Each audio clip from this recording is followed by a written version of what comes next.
Center in high definition. This is News Channel 8 on your side, midday. Can your relationship survive an affair? Life coach Chandra is live in our studio to talk about what it takes to heal and rebuild a broken relationship.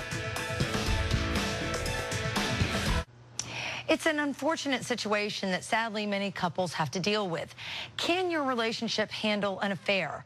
Life coach and author Chandra joins us now with our reality check. And Chandra, you said the very first thing you need to do is admit that it's broken. Well, you have to admit that it's broken, and the most important thing is to build a new one. What a lot of couples do when they decide that they still have the chemistry, they still have the feeling. Yes, you can have a relationship after an affair, but what kind of relationship is it? Is it like the relationship you had before? No, that's the relationship that caused this to happen. So you have to be willing to go back to the drawing board and to set some ground rules and really start from the beginning and build it from scratch. And you say put all the cards on the table. You have to put all the cards on the table. The cat's out of the bag. I have a client that had an affair. They decided that they wanted to save the marriage. He told me that they went out to dinner the other night, and all of a sudden he gets a ding on his phone, and it was a text. And his wife, who he's trying to rebuild the relationship with, said to him, "Who is that?" He said, "Well, it's Tim, and he wants to go bike riding." And she said, "May I see your phone?"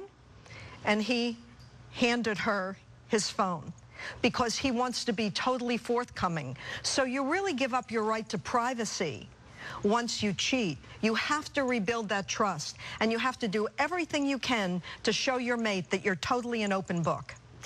What about remorse? Because some people say they're sorry, but maybe that's just to stay in the relationship. Well, lots of times people get scared when they know you're going to leave. Remorse comes from someone's heart. You know when someone is remorseful.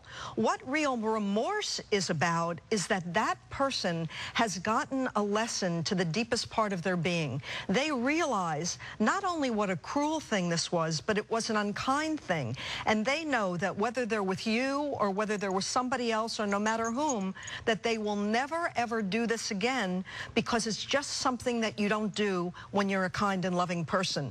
So you have to really feel someone's remorse. You say it's not about the person who's being cheated on a lot of the times. It's about the cheater.